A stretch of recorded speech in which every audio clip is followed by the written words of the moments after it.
Olá! Oi, gente! Tudo bem? Tudo bom com vocês? Bom dia, boa tarde, boa noite. Falei ontem Boa madrugada. Boa madrugada. Falei ontem que a gente ia voltar. Estamos aqui de volta, eu no caso. Eu e o Poliveri. E hoje a gente vai falar de... Viadices! E Hoje não a é gente pouco. vai... Calma. De calma. cachorro. Oi. A gente vai falar de viadice, a gente vai falar de abacate, a gente vai falar de fazer a barba. Tô achando o Joca meio homofóbico. Tá. Falando de verdade. Falou de verdade, eu não aceitei. Esse é meu filho, gente. É o nosso mascote. Vocês conhecem ele, tá Sim. sempre aqui. Hoje a gente vai falar de Queer Eye. Sim, tá todo mundo falando de Queer Eye, né? Tá todo mundo virando meio que um assuntinho das redes sociais, assim, Queer Eye. Todo mundo falando no Twitter, todo mundo falando no Instagram, todo mundo, a imprensa falando bem, a crítica falando bem. Todo mundo fazendo teste do BuzzFeed. Todo mundo querendo saber Quem é você no teste? Quem deu pra você? No Fab Five. É. O meu deu o Ten, que é o da moda. Eu Das modas. gosto do cabelo dele. O meu deu Jonathan. Você deu o Jonathan? Eu fiquei putíssimo. Eu não queria que desse o Jonathan. Eu queria mas que desse o Anthony, mas eu queria que desse não o Bob. deu.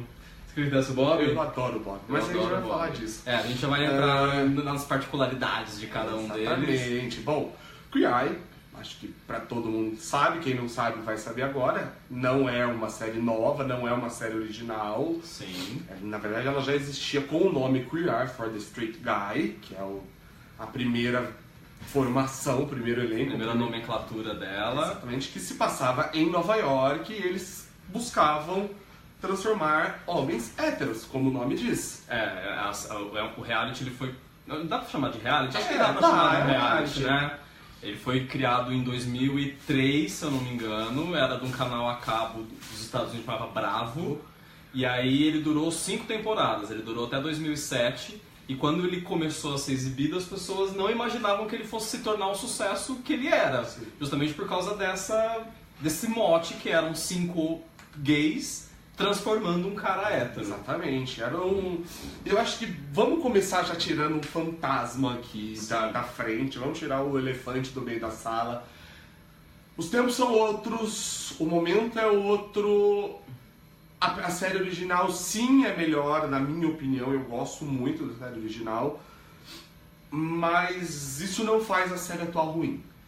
Eu não sei falar porque eu não lembro de ter visto a série original. Eu vi, acho que o Queer Eye original, uma compilação que tinha de DVD, assim, que vinha os melhores episódios, mas a única coisa que eu lembro do Queer Eye na verdade, é do Carson, Claro. que é jurado da RuPaul hoje, Sim. que é a única coisa que sobrou pra mim do Queer Eye. O assim. Carson ele é o ícone porque ele era o espalhafatoso. Ele era o Jonathan ele era da o temporada Jonathan, anterior. Exatamente. Então, ele ficou. Era uma série muito boa, eu lembro que eu era muito novo quando eu assisti. E era uma série muito boa. Muito boa mesmo, assim, acho que... Mas boa em que sentido? Das histórias? Das como histórias, era construído? o modo como... assim como... Lembra quando começou a passar o Paul? E aí foi aquela comoção de... Meu Deus do céu, que é isso? Drags na TV, é uma transformação e papapá. Queer Eye tem esse mesmo papel. Ele teve essa mesma força, assim, porque eram gays levando uma cultura que é muito forte, que é muito marcante e que naquela época, inclusive, era muito mais marcante do que hoje. Hoje você pode encontrar... Eu vou usar um raciocínio que eu desenvolvi no carnaval. Eu estava num bloco, eu não conseguia distinguir quem era gay e quem era hipster. Hoje você consegue encontrar muito hétero, que alguns anos atrás foi quando surgiram os metrosexuais, que tem elementos dessa cultura gay. Eu sempre falo que o David Beckham destruiu o Queer Eye. Exatamente. Porque a gente não sabe mais agora quem de fato é gay e quem era muito mais fácil. Quem é hétero. Então tinha esse choque, essa coisa muito mais gritante, assim, de transformações e tudo mais. Que hoje se diluiu, eles até tentaram, eu acho que eles tentaram não, eles conseguiram na seleção dos personagens dessa nova geração, selecionar pessoas que destoassem para a transformação fazer sentido. Sim. Mas eu acho que o mote mudou um pouco, não é Exato. tanto O mote não é tanto o gay que quer pegar o hétero zoado e transformar ele num hétero apresentável e papapá. Não, tem uma camada a mais, uma motivação a mais. Sim. Eu acho que uma coisa que é muito bacana, assim, até a gente entender um pouquinho do que foi o Queer Eye. Acho que o Queer Eye ele apareceu num momento ali da TV americana, que era o momento em que a cultura gay estava começando a ser englobada na TV americana. Sim. Então era o momento que você teve Queer Eye, você tinha Will and Grace passando na TV, você tinha, acho que, não sei se Queer as Folk também é mais ou menos ali da mesma época, mas acho que é meio a hora em que o mundo gay começou a ser retratado na televisão. E você vê gays reais ali. Sim. E eu acho que... E aí entra já o paralelo que eu acho que é um bom mérito dessa nova formação, que tinha muito na outra e tem nessa também, é que não são todos iguais, não são 5 Carsons, assim como não são 5 Jonathans. Eu gosto muito disso, eu gosto muito de que pra cada Jonathan ali tem um Anthony. Eu acho que só voltando, acho que uma última coisa assim do anterior, do Queer Eye, eu li agora uma entrevista do Tan, que é o palestino que cuida das modas agora do Queer Eye novo, e ele dizendo que acho que a grande diferença para ele era de que o Queer Eye ele é paquistanês. O que eu falei que ele era? Palestino. Ele é paquistanês. Ele é paquistanês. E aí ele dizendo que acho que a grande diferença das duas, do original e do reboot agora, é de que o original ele apareceu no momento em que o mote principal do programa era a gente lutar por tolerância. Porque como era um momento em que ainda tinha muito para se percorrer no avanço de direitos LGBTQ e tudo mais, era muito importante você mostrar que nessa relação com os héteros você criar tolerância. E ele acha que agora no reboot é muito mais importante, a luta é muito mais por aceitação do que por tolerância. Sim. E acho que isso fica muito claro na forma como eles conduziram a temporada inteira, porque a temporada inteira eles foram, como o André falou, eles pegaram um seriado que se passava inteiro em Nova York, jogaram um seriado para o sul dos Estados Unidos, que é aquele que sempre tem uma carga muito grande de preconceito, de conservadorismo, de uma série de coisas, e foram colocar essas pessoas para conviver com a diferença, assim, e conviver com... Basicamente, todo mundo é eleitor do Trump, assim. Sim, um deles, do episódio número 3, o policial, o ex-brasileiro, ele é explicitamente eleitor do Trump. Eles acham o boné, né, do Trump. Aliás, uma das coisas que eu gosto muito nessa temporada, e que você vê que eles reforçaram muito nessa construção, nesse trabalho de aceitação, é mostrar como as histórias dos 5 necessariamente dialogam com as histórias dos 8 personagens selecionados. Assim. Sim. Todo episódio, algum dos Fab Five tem uma história de vida que conversa com a história deles. Isso é uma marra de produção e de roteiro que foi maravilhosa, né? Assim, porque eles já, na seleção do casting dos participantes que iam ser transformados, eles conseguiram pegar histórias que sempre conversavam com a história de alguém, ou que ia gerar um conflito, ou que ia gerar uma identificação, ou que ia gerar uma série de coisas. Sim.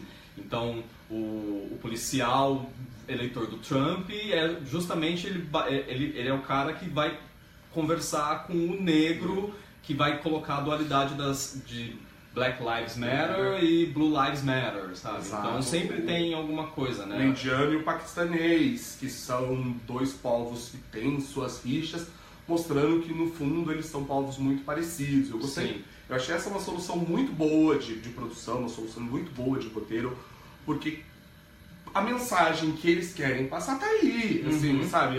Sim, é uma solução? Sim, é uma solução. Não, todo mundo não é igual. Não, todo mundo não é igual. Mas eles têm uma mensagem a transmitir, eles estão transmitindo. Olha, existem sim semelhanças entre 5 viados. E aqui a gente vai falar viado, bicha, viado, que a gente sim. quiser. Que a gente vai empoderar a palavra viado. Sem o menor problema, a gente pode. Você aí que não é, não pode, a gente pode.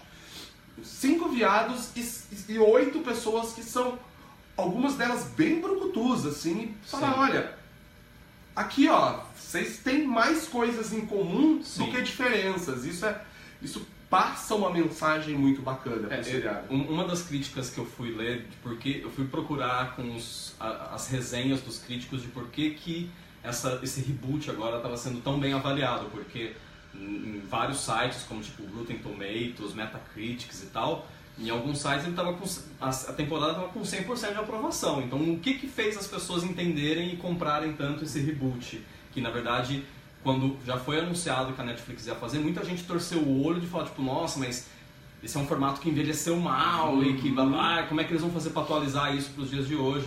E acho que o que todo mundo fala, e que eu acho que no final das contas é muito verdade, é de que o grande mérito do reboot agora é de que no original era muito importante aquela coisa basicona de transformação. Você vai transformar o visual, você vai transformar a casa, você vai transformar, enfim, você vai fazer essa pessoa ser mais apresentável ou mais sociável, que basicamente é uma transformação que a gente não garante que ela vai seguir depois que o programa acabar. Exatamente. Eu vou com você numa loja, compro 1 zilhão de roupas, você usa só na frente da câmera enquanto tá gravando, e a hora que você volta a usar aquele jeans cagada, aquela bermuda cargo que o cara odeia, enfim. Era um apelo muito forte na transformação superficial, na casca das personagens. E agora nessa temporada acho que eles conseguem...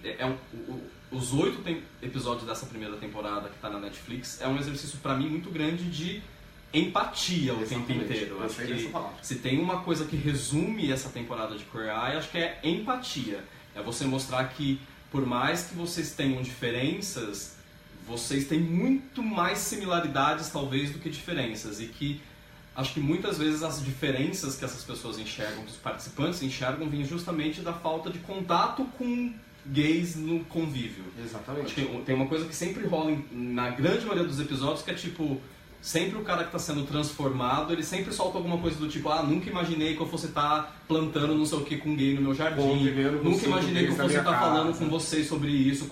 Então você percebe que acho que é uma transformação que mesmo que o cara volte a usar a roupa que o Tan mandou, o cara não usa mais, acho que depois, mesmo assim, tem alguma coisa que é mais profunda e que pode mudar o ponto de vista das pessoas que participam. Exatamente. Né? Tem outra coisa que eu gosto muito, muito nessa temporada, e aí eu vou entrar numa polêmica com muitos amigos gays e afins, e eu já peço desculpa desde já. É uma série de gays, sobre gays, e que não tem uma cultura que eu particularmente não gosto, e que quem assiste o RuPaul sabe que tem, que é o shade. Não trabalhamos aqui. É uma série. Sim, não! É tudo muito leve. Eu não acho muito leve. Nossa, eu acho eles muito tranquilos. Não, eu acho que assim, não existe. Eu acho que não existe um shade entre eles. Eles têm uma coisa de. Mas tem uma gongação, assim. Não, mas isso é parte do humor. Eu acho mas acho que tem alguns episódios. Acho que depois. Acho que a temporada ela começa de um jeito acho que muito diferente da forma como ela termina. Uhum. E fica muito explícito que eles entenderam o tom da coisa ao longo dos programas. Do processo, sim. Então, assim, o primeiro episódio, por exemplo, que é o episódio do senhorzinho lá, como é que ele chama? Tom. Eles já chegam, invadem a casa do cara e eles vão gongando tudo que eles encontram pelo caminho. A poltrona, a roupa, a barba, o jeito. Pelo menos em mim foi uma coisa que me gerou muito desconforto nesse começo, assim.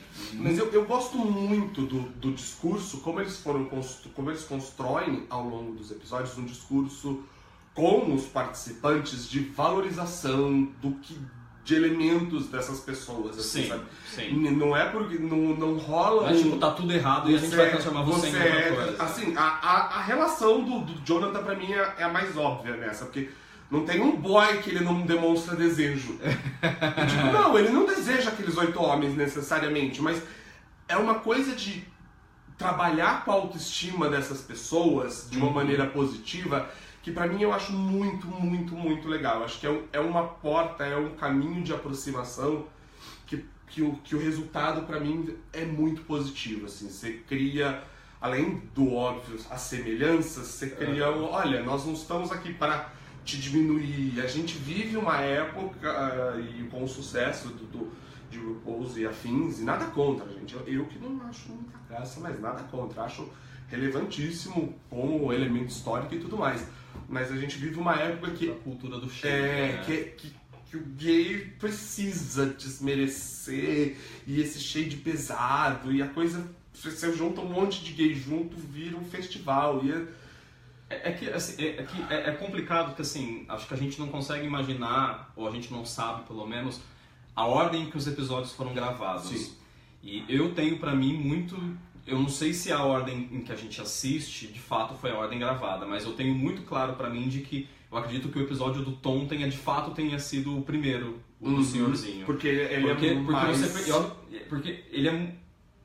Eu acho que dá pra você perceber que tem alguma coisa diferente, porque eu acho que o jeito como eles começam o episódio, que eles começam nesse shade todo em cima do cara e de tudo que eles encontram, e acho que você percebe que a coisa tá muito forte, tá muito fora de um tom, assim. E acho que... de um tom.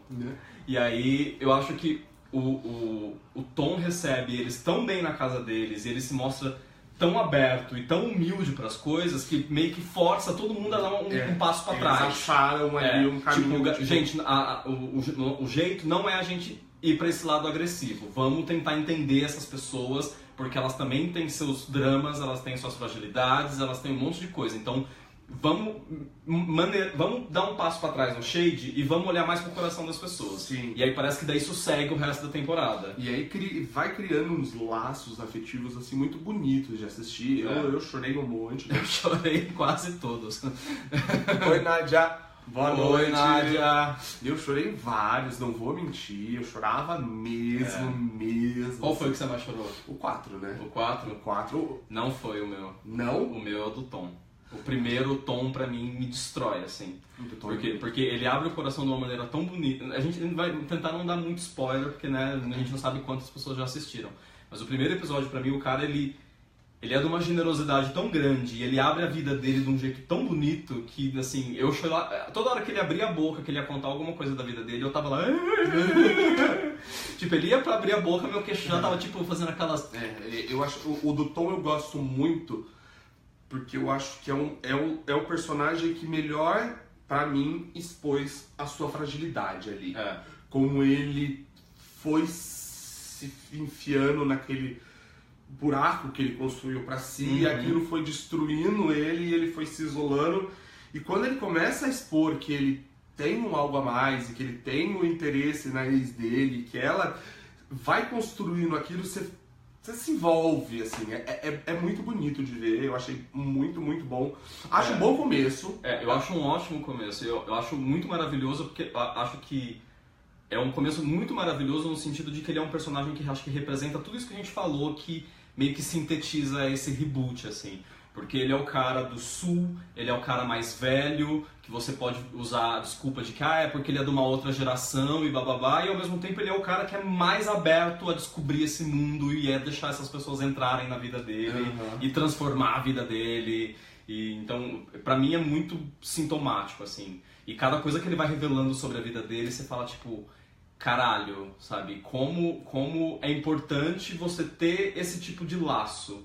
Que acho que no final das contas, meio que a história que reúne todos os personagens que eles passam, inclusive o cara que é gay, que é o do 4º episódio, acho que é muito... A série ela questiona muito a temporada sobre o que é masculinidade, o que é você ser homem, e o que é você... É meio questionar essa masculinidade frágil e o que até onde você pode ir pra ser homem, sabe? Eles tiram essas camadas. Você não precisa usar essa calça 3 números maior pra você ser homem. Você não precisa ser relaxado pra ser homem. Você não precisa ser bruto pra ser homem. Tira tudo você tem que se mostrar vulnerável. Você tem que dizer as coisas que você sente. Você é tão... Do mesmo jeito que acho que tem um argumento que é muito criticado que o Karamo usa, ou que é o Tank usa, que diz que a tua mulher se arruma pra você, ela me arruma, então por que você não se arruma pra ela? E aí eu vi muita gente problematizando isso, de que acha que é um argumento meio machista ou meio estranho, assim. Só que acho que é um argumento que funciona muito na cabeça dessas pessoas. É o tipo da hora que você tem que simplificar os conceitos pra conseguir entrar na cabeça dessas pessoas. Isso é muito importante. Simplificar. Eu acho que essa é uma palavra muito boa para falar do que eles estavam fazendo com esses episódios todos. Eles levaram uma transformação pessoal, tipo, interna, e uma transformação externa muito simples. Você vê que diferente, você não vai ter aula de culinária, você não vai ter aula de maquiagem. O Anthony... Você não vai ter aula... O Anthony... Eu só sei que o Anthony cozinha porque ele faz receita todo dia no Instagram e eu fico assistindo apaixonadamente. Eu vou dizer que as receitas do Anthony que eu vi no Instagram até agora é tipo, sei lá... Ele fez um macarrão com molho de tomate. Ele fez um macarrão com molho de tomate. Desde ele tava fritando alho, sabe? Tipo, eu também frito alho, gente. Então, mas eu acho que, assim, é tudo muito baseado na simplicidade. Roupa, comportamento, tudo é baseado no simples. Eles não querem fazer uma... Olha, nós não vamos mudar no externo, fazer uma transformação... Acho que tirando as casas ficam absurdas. Mas isso era necessário. Sim. Isso era necessário. Chegou uma hora que eu falei, gente, eu tô assistindo Acumuladores, eu não tô assistindo Queer Eye. Especialmente no caso do católico a 6 crianças. Nossa, sim, meu Deus. Meu Deus, como aquilo me dava desespero. Mas só voltando na coisa da simplificação, acho que vem a forma como eles pegaram pra tentar mudar a cabeça dessas pessoas, ou tentar de alguma forma mostrar as similaridades que existiam, acho que é muito bonito no sentido de que existe um questionamento muito grande na internet e nos movimentos sociais de até onde vale você tentar mudar pelo confronto e numa dessas você não acaba afastando aliados. E acho que eles conseguem ir justamente pelo lado de não ir no confronto. Então, pegando esse exemplo do tua mulher se arruma pra você, então você tem que arrumar pra ela, seria muito fácil você chegar pra uma pessoa dessa e falar: ah, mas isso é machista, você tá sendo um macho escroto, blá blá blá blá blá blá blá. E eles tentam inverter pelo lado emocional, do tipo, você não gosta quando a tua mulher se arruma pra você? Adoro. Você acha que ela também não vai gostar de ver você se arrumando pra ela? E todos eles fazem aquela... Parece que é uma coisa tão óbvia, mas parece que nunca eles pensaram isso, do tipo, todos eles fazem tipo... Que é quando você pega no emocional deles. E ali funciona. Sim. Eu acho isso muito bom. A Dega me lembrou. Falou, olha, ele fez compra de roupa na Target. Sim. Tipo, não tem nenhuma grande frescura de roupa, não tem nenhuma grande frescura de nada. Come-se muito abacate. Eu conheço muito pouco, na verdade, até de cultura dos Estados Unidos. A Target é aquela que parece um supermercadão, assim, isso, exatamente. Eles fazem compra do Walmart, né? Eles fazem compra de roupa de supermercado, basicamente. Loja de departamento basicona, nada de... E eu acho, esse episódio eu acho sensacional, além de tudo, porque o Tan, no episódio anterior, ele pergunta pro cara, tipo, onde você compra roupa? O cara fala, eu compro roupa no supermercado. E ele vai dar um puta de um textão pro cara, do tipo, não compra roupa em supermercado. E aí pro cara seguinte... E aí pro cara seguinte, que é o cara que tem 6 filhos, mais a esposa, ele fala assim, todo o dinheiro que eu ganho, eu não vou gastar comigo porque eu tenho 7 outras pessoas que são importantes na minha vida. Então ele fala, não adianta eu falar pra esse cara gastar na Levi's, que seja. Eu vou levar esse cara num supermercado, mas eu vou ensinar ele a comprar roupa legal no supermercado. Exatamente. É possível isso. É mostrar que dentro do que eles enxergam como cotidiano, como rotina e como vida, é possível eles serem pessoas melhores. Sim. Isso é muito legal. E acho que conseguir olhar para as pessoas além de olhar para a transformação, né? Do tipo, não adianta eu exigir uma mudança dessa pessoa que ela não vai conseguir me executar. Então vou pôr alguma coisa que está dentro do alcance dela e vou dar o caminho das pedras. Deixa eu só fazer uma pergunta que eu tô me corroendo aqui, eu sou uma pessoa curiosa. Nádia, a camiseta, a minha ou a do Will? Responde pra gente qual camiseta você amou, porque eu sou uma pessoa curiosa e eu tô sofrendo. Pelo amor de Deus, responde. Se você não responder, eu vou te mandar uma mensagem assim que acabar a live. Esteja online, Nádia, pelo amor. Mas vamos falar dos episódios, assim, rapidinho. Nós não vamos falar muita coisa, mas é rapidinho, um por um. Episódio 1... É o do Tom, que eu acho que pra mim é o melhor episódio da temporada. Que é um avô muito que vive recluso lá e eles vêm, ele tem uma paixão antiga. Que a gente também não pode contar muito. Não pode contar muita coisa. Episódio 2. O 2 é o indiano que ele é um funcionário, ele tem uma empresa de aplicativo, uma né? Startup de tecnologia. E ele meio que tem uma postura, inclusive, de não gostar nem de contato físico. Exato. As pessoas chegam pra encostar nele e ele parece um bicho. E ele aprende a abraçar. É ali que você tá vendo essas sutilezas dos emocionais. Sim. Então esse é o segundo. O terceiro é o do ex-fuzileiro que gosta do Trump e... Sim. Os jogos e tudo mais. Eu gosto muito do episódio. Acho que ele é um episódio sensível justamente para tratar, porque ele pega nessas coisas que são muito atuais e sobre o momento o mundo inteiro tá vivendo. Acho que pega muito nos Estados Unidos, mas a gente pode passar para todos os lugares. A gente tá com intervenção militar aqui no Rio de Janeiro também, então a gente já viu essa história 1 milhão de vezes de um negro tá dirigindo o carro e a polícia parar porque babá. Então acho que ele pega muitas coisas e eu chorei que nem um condenado na hora em que eles pegam todas as roupas do pai dele e transformam em outra coisa pra ele não ter que se desfazer das roupas do pai, que eram... que eu chorei, nossa, aquilo foi assim, tocante.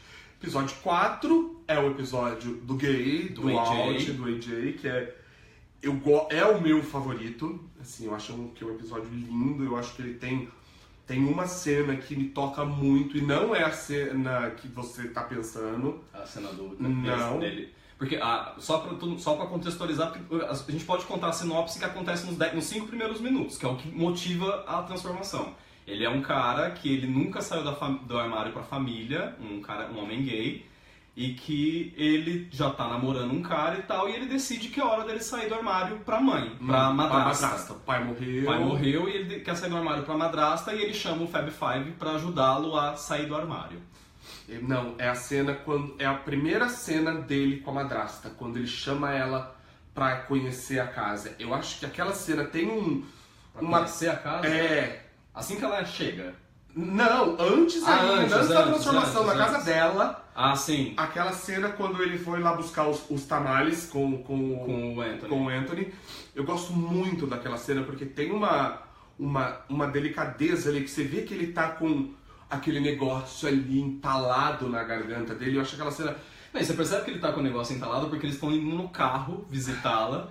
E aí eles falam, então, a gente vai lá pra conversar com a tua madrasta.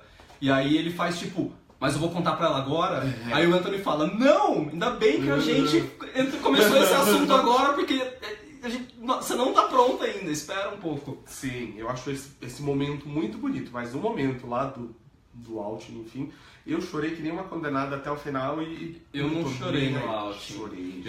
Eu chorei no finalzinho do outing, assim, porque me pega muito o fato do pai dele ter falecido. Meu pai não faleceu, eu ainda tenho meu pai e minha mãe.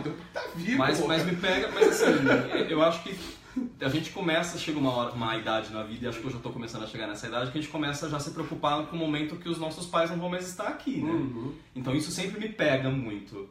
Mas a coisa que eu mais gosto do episódio, acho que é muito da história dele inteiro, porque é o único episódio em que eles estão lidando com uma pessoa que não é heterossexual, que também é gay, que é gente como todos eles, assim, de orientação sexual.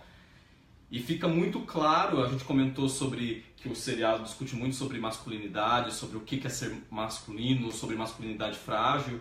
E uma das coisas que o cara fala muito desde o começo, que começam a questionar as roupas dele, e ele fala, eu não me visto de outro jeito porque eu não quero parecer que eu sou gay. Sim. Então é um episódio que você começa a perceber que, assim, tá todo mundo imerso na merda, sabe? Exato. Todo mundo é vítima desse monte de merda machista, preconceituosa da sociedade. A homofobia internalizada nele ali aparecendo. Eu acho muito, muito, muito bom mesmo nesse episódio. Eu gosto muito disso nesse episódio. Mentira, você gosta quando ele pisca os peitos. Eu também gosto. Você gosta da cena dele piscando os peitos. Vamos ser sinceros, do balanço. O balanço não, mas assim, o Anthony me representa demais, porque o cara sai de harness, né, com os peitos pra fora, começa a piscar os peitos na cara de todo mundo e tal, e ele volta, sai pra trocar de roupa, aí a hora que ele sai pra trocar de roupa, o Anthony fala, nossa, eu vou até pegar uma água. E é o Anthony, a pessoa mais... É o canadense daquele elenco, né? Ele é a pessoa mais fria que não demonstra quase nada. Ele é canadense.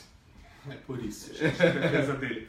Episódio 5 é o episódio do cristão, do pai de família, 6 crianças. Acho um episódio bonitinho. Eu também acho. Eu gosto muito da figura dele, eu gosto muito... Aquele momento dele com o Bob. Ele fica bonito pra caralho. Fica!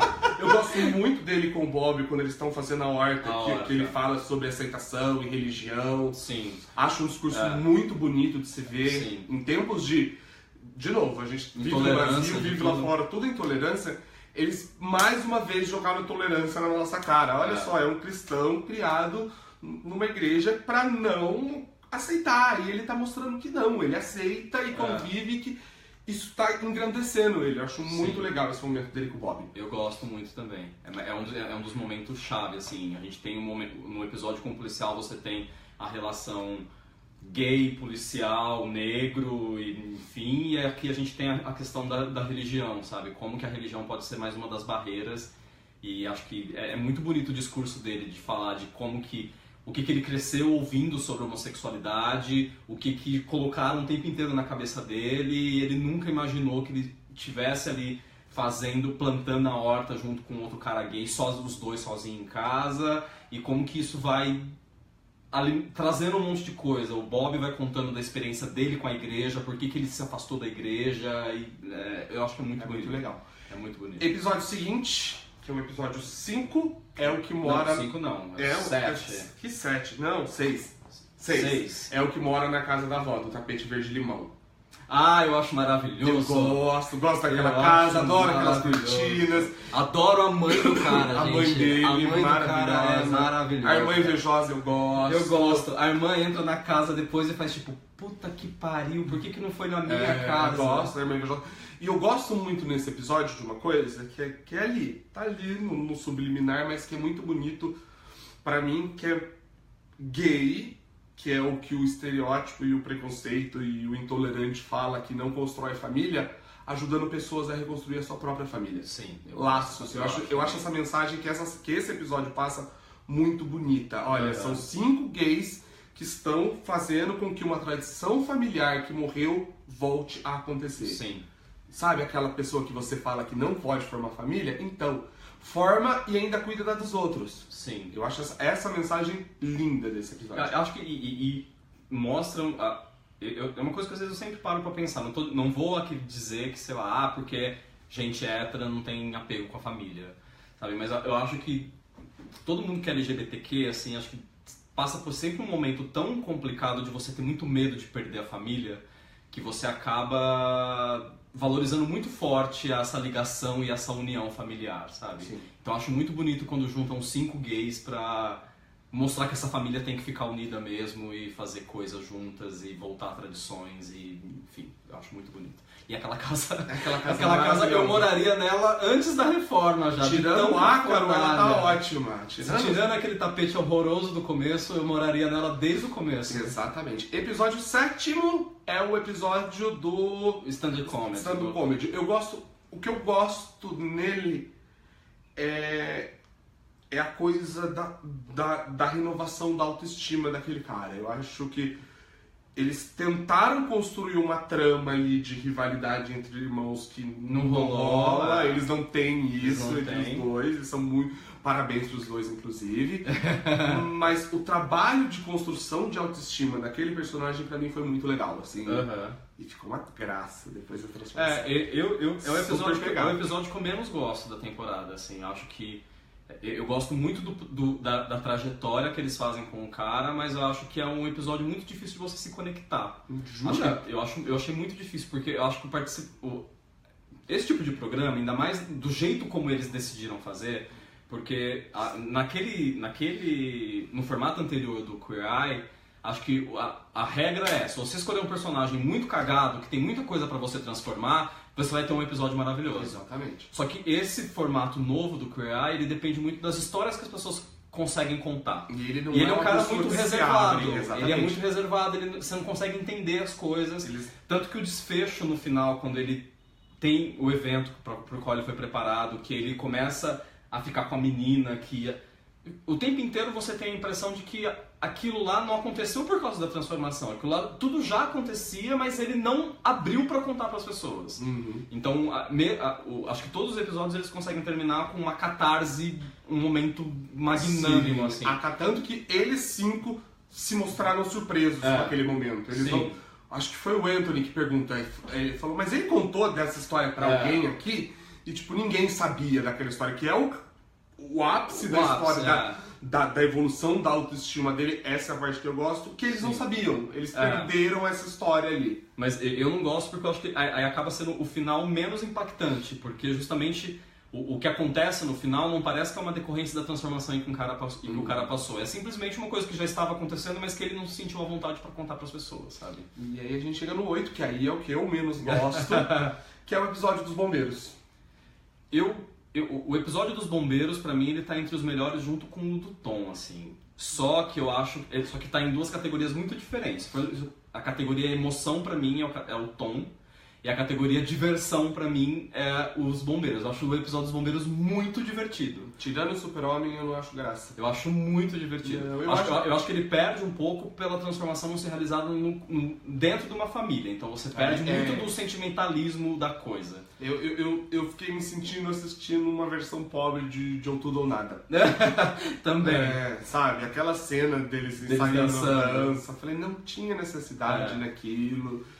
Eu gosto, mas eu gosto muito mais pela palhaçada do que o jeito como ele me toca. Assim. Me fez falta um pouco o vínculo com a família dele, isso que é uma coisa que eu gosto muito nesse filme. Eu entendo que aquela ali, a família dele, é um outro formato de família, toda essa discussão, etc e tal. A gente vive em épocas que famílias não necessariamente são sanguíneas e afins, então... Mas eu acho que rolou ali uma forçação do tipo, olha, a gente precisa valorizar uma figura, e no caso a figura dos bombeiros, heróis, etc e tal. Provavelmente isso que um soldado... Eu acho que existe essa figura muito forte dos bombeiros, né, nos Estados Unidos. Desde o 11 de setembro, principalmente, a gente sabe que os bombeiros sempre já foram muito... Sim, concordo muito com a Andréia. Tem muita cara do Queer Eye anterior pra ela. Eu concordo. Lembra muito dos episódios antigos. Eu acho que assim, além de ter essa figura do bombeiro, que acho que é uma coisa muito fácil de identificação para público americano, porque tem essa coisa do herói americano, eu acho que eles tentam fechar de um jeito... Eu gosto do episódio porque ele tenta, apesar de não ter um núcleo familiar, que é o que traz a emoção e que trouxe a emoção nos outros 7 episódios que vieram antes, mostra que eles também estão preocupados em fazer alguma transformação que é uma transformação social, mais social, assim, é algo para a comunidade, não é algo para a pessoa física. Sim, sabe? Não me tocou. Mas eu acho ele divertido só, achei ele engraçado, mas muito mais pelo Jonathan, porque o Jonathan rouba a cena, o coisa inteira. E acho que é engraçado, o que me ganha muito no episódio é justamente isso, porque daí tem um pedaço que colocam todos esses bombeiros super machões e tal pra dançar dança de salão, e aí não tem parceira pra eles dançar e os parceiros são os gays. E aí eu gosto muito de ver essa dinâmica do tipo... Vamos... Dessa desconstrução pra eles. Vamos mostrar pra você que não é isso, que você dançar com outro cara não fere tua masculinidade. Qual é o seu favorito? Do Fab Five? Não, dos episódios. Dos episódios, o meu é o do Tom, é o primeiro. O meu é o quarto. Qual que você menos gosta? O sétimo, que é o do stand-up comedy. O meu é o último. E o Fab Five? Vamos falar de Fab Five rapidíssimo. Vamos em ordem alfabética para não ser injusto com ninguém. Vamos começar por... Anthony, o Mr. Abacate. Anthony é um espetáculo de você poder ver, né? Aquele sorriso, gente. Sempre essa maquiagem que tem o sorriso do Coringa. Mas isso que eu ia falar. Eu acho que tem ângulos em que ele sempre tá muito... Tem ângulos que ele tá muito bonito e tem ângulos que ele tá muito... Ele tem horas que ele tá meio estranho, assim, sabe? Você percebe que ele é o mais tímido dos 5. Ele é bonito, ele tem carão, ele tem corpão... Eu queria usar todas as roupas dele, com todas as roupas dele impecáveis, assim. Eu queria usar todas as roupas de todo mundo, pra falar a verdade. Não tem uma roupa ali que eu não usaria. Tem umas roupas do Jonathan que eu acho que eu não tenho. Eu não tenho essa capa dessa aqui assim da eu ainda não tenho. Maravilhoso. Eu não tenho. Eu adoraria ter já esse desprendimento, mas eu ainda não consegui chegar nesse estado de evolução ainda. Anthony fala de comida e bebida, em tese. Em tese. Tem uma matéria grande, não sei se você chegou a ver. Eu vi. Eu te mandei, né? Que é uma matéria que foram investigar se o Anthony é uma farsa na cozinha ou não. Porque ele praticamente não cozinha nada. Quando ele pega pra ensinar culinária pras pessoas, ele ensina a pessoa a fazer tostex, a fazer guacamole sem nada. Guacamole sem nada, fez macarrão, mac and cheese, fez cachorro quente. Sabe? Ele não fez nenhum grande nada. Sim. O que foram investigar é de que ele já trabalhou como ator, ele participou de um monte de série, então numa dessas pode ser que ele esteja encenando ser o cara da comida. Me convenceu, ele faz umas receitinhas simplesinhas só pra dar aquela impressionada boba. Me convence ele estar encenando, porque daí também justifica o tão pouco como que ele acaba aparecendo em todos os episódios. Ele fala pouco, não dá pra saber se ele é tímido ou porque ele não tem conteúdo, e aí fica por isso mesmo. Sempre tem um dos 5 que é mais contidinho, que é mais na dele, que tem mais padrãozinho heteronormativo. Nesse é o Anthony. Sim. Ele é muito isso. Mas o Anthony é maravilhoso de olhar lindo, olha, ele sorri, Instagram incrível. Ele fala chique, na hora que ele fala chique, você se solta, aquele sotaquezinho canadense dele. Tá lindo. Acho ele, assim, um espetáculo. Eu gosto do Anthony pela beleza. Letra B, Bob. Bob, eu tenho muito amorzinho pelo Bob, até porque, assim, porra, ele é um dos 5 que mais trabalhou na temporada inteira. Ele rala, coitado. Ele rala e ele perde toda a diversão. Enquanto tá todo mundo lá nas fases, ele tá lá. Ele tá lá. Martelando. E, assim, ele é o de fato que você sabe que, assim, ele trabalhou pra caralho, porque todas as casas foram viradas do avesso.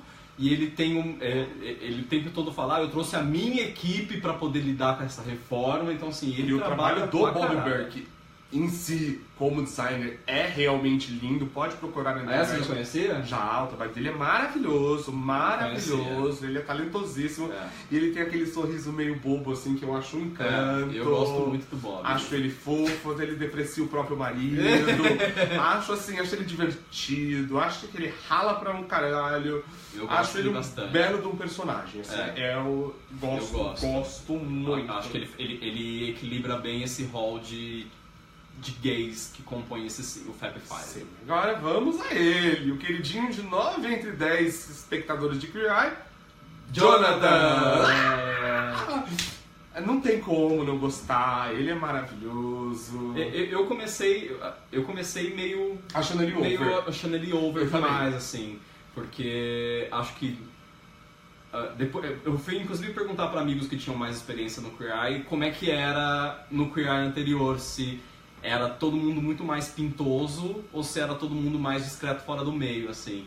Porque esse Queer Eye novo, basicamente são 3 discretos meio fora do meio, e o tanque tá ali um pezinho em cada lugar, e o Jonathan que é a Beyoncé do episódio. Que cabelo hidratado, minha gente, que cabelo maravilhoso, que barba bem feita. Então no começo eu achava ele meio over, assim, porque parecia que o tempo inteiro ele tava tentando exagerar, não que ele não seja desse jeito, mas estava tentando exagerar muito mais do que ele de fato é. Só que depois você percebe que também... Até que ponto isso ele está exagerando? Eu acho que ele não está exagerando pro Queer Eye, eu acho que ele... É um personagem que o Jonathan construiu pra persona dele, ele alimenta e é coerente com o personagem que fez ele conhecido e que ele carrega. Eu nunca tinha ouvido falar do Jonathan antes, né? Eu já descobri que ele era super famoso antes, que ele faz o Game of Thrones. Ele faz vídeos ótimos, assistam. Game of Thrones é uma delícia de assistir e é aquilo. Aí depois, eu não sei se aos poucos...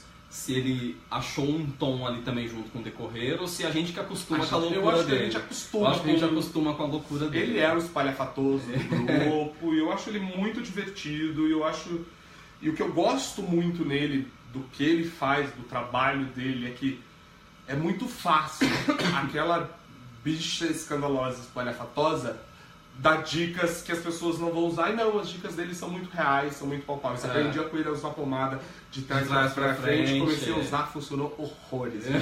Sigam essa dica. Pega a pomada, passa e passa ela aqui. Agora faz assim, ó. Uma coisa que eu sempre fico chocado no final do episódio, quando tá todo mundo dando as dicas, é assim, como é que esse hétero não tá com papel anotando as coisas? Porque assim, passa pelo cara da vestimenta, o cara dá 10 dicas do sapato, aí corta pro Jonathan, tá o Jonathan.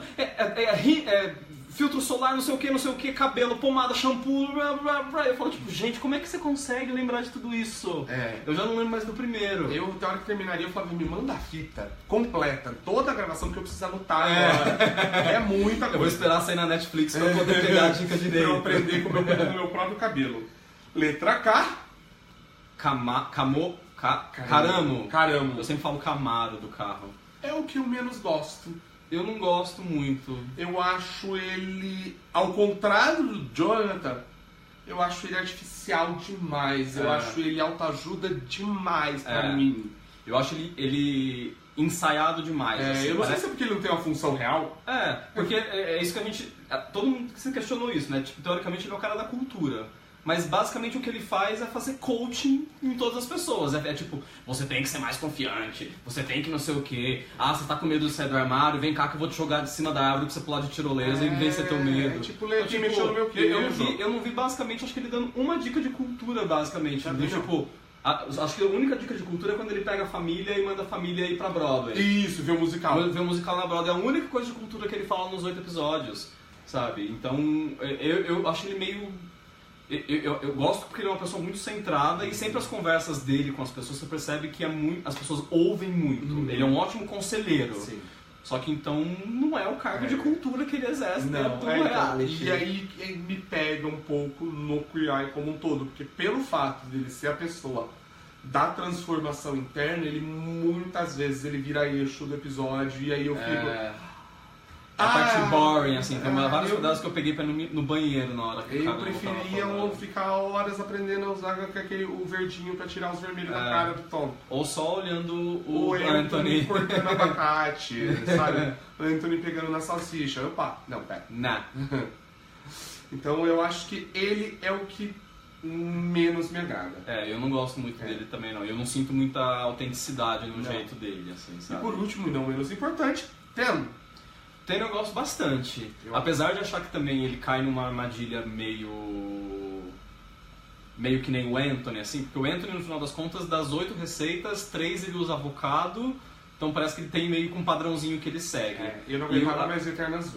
Então, as transformações do Ten meio que segue o mesmo estilo pra todo mundo. É camisa xadrez ou com estampa. Você tem muito xadrez, vai trabalhar com uma lista, uma estampa aqui. Então, meio que as coisas sempre seguem mais ou menos a mesma coisa. Em um ele põe um chapéu, no outro ele põe uma bota. Calça skinny pra todo mundo. Calça skinny pra todo mundo, ou no mínimo, ou pelo menos um corte mais reto pra poder dar linha. Então você percebe que segue uma linha pra todo mundo. Sim. Mas eu gosto muito da personalidade dele e do jeito como ele conversa com as pessoas. Apesar de achar que muitas conversas também tem uma coisa muito fake, que nem o caramba, assim. Mas eu gosto muito, por exemplo, eu gosto muito do episódio, ele no episódio dos bombeiros, porque ele é muito presente com o cara. E ele toma aquele puta do susto com a caneta é ali que você começa a falar, tipo, meu, esse é o Ten. Esse é o Ten. Esse é o Ten, sabe? Não se segura tanto o Ten, sabe? Solta esse Jonathan que tá dentro de você. Que a gente vai gostar mais de você. A gente sabe que tem um Jonathan. E ele tem aquele cabelo grisalho maravilhoso. E eu acho maravilhoso. Eu tava vendo uma entrevista, ele é casado com um Mormon, né? Ele é casado com um cara que é Mormon. Então, assim, o tempo inteiro é muita diversidade nesse reality. Quem é seu favorito? Ai, porra. Não vale 2. São só 5. Você escolher 2, você escolheu quase metade da lei. 3, 2, 1. Um conjunto completo, assim? Conjunto completo. Eu começo. Bob. Tudo. Cara, eu fico muito entre Bob e entre Jonathan no final, assim. Então já que você escolheu Bob, eu escolho o Jonathan. Porque eu gosto muito, além do que a gente conversou das dicas dele serem muito palpáveis, eu gosto muito da forma como, apesar dele ser a espalhafatosa do grupo, ele consegue se conectar com todo mundo. Isso não é um obstáculo. A empatia que ele constrói é muito bonita. Isso não é um obstáculo para ele se ligar com ninguém, isso não é um obstáculo para ele entrar em lugar nenhum. Ele consegue deixar as pessoas sempre à vontade em volta dele nessa coisa toda dele. Faz o que o Caramo deveria fazer, que é levantar a autoestima de todo mundo, não só pela beleza, mas toda vez que começa a transformação você percebe que ele encontra algo na cara daquela pessoa que ele fala: olha, isso aqui em você é muito bonito. Todos eles ele acha. A remela do teu olho tá linda. Ele valoriza alguma coisa em todo mundo. Eu acho isso foda nele. E ele consegue falar isso de um jeito que de fato você compra que ele realmente acha aquilo bonito. Sim. O Caramba o tempo inteiro ele coloca a conversa num nível tão sério, tão solene, que tudo parece que é muito pomposo, assim. E o Jonathan não, ele consegue falar a língua das pessoas e falar de um jeito que a pessoa pega e nisso ele deixa a pessoa à vontade, ele quebra as barreiras, ele quebra a resistência, então eu acho que eu iria no Jonathan. E com isso a gente concorda que o que a gente menos gosta é o Caramba. Caramba. Não é natural. É. Eu prefiro ter um Anthony tímido do que um Caramo. Acho que eu prefiro ter um Anthony que não sabe cozinhar e que alguém preparou as coisas pra ele, ele decorou aquilo como um personagem. Ele aprendeu a moer Doritos. Ele aprendeu a cortar avocado pra fazer o negócio, mas eu prefiro ele do que o Caramo. Eu também, eu acho que... O Caramo não me liga, não me Acho que pega. foi você mesmo que falou isso em algum lugar que eu li. Falou, ele pra mim me soa muito um media training muito bem feito. Muito bem feito, assim, ele tá com tudo muito bem trabalhado na postura. Ele parece que pra mim, assim, o Caramo sempre parece um cara que assim, eu tenho que ir lá falar com esse cara. O discurso que funciona com esse cara é tal. Aí parece que ele fica na frente do espelho, ficou o dia inteiro ensaiando aquele discurso e ele dá o discurso pra pessoa e fica por isso mesmo. Até na hora que ele supostamente desmonta, que ele vem mostrar um suposto tesão, é pelo super-homem, gente. Não, e também perde a graça também, porque ele repete o mesmo negócio 950 vezes o episódio então inteiro. não ficou natural aquilo. É muito mais natural o Anthony levantando pra tomar água porque viu os peitos do AJ do que o Caramo morrendo pelo Superman o tempo inteiro. É óbvio que ele quem não vai sentir tesão no padrãozinho, sabe? O padrãozinho era fácil no meio daquele monte de bombeiro chubby. Exato. Ele aquilo ali era fácil, querido. Então não. Tirando o momento que ele deu o chapeuzinho cor-de-rosa pro Anthony, isso eu achei fofo. Eu também. Mas é que tudo que envolve o Anthony a gente gosta. Fofo. O Anthony, gente, é tipo você ter um ursinho de pelúcia na sua cama que você tem ele desde criança.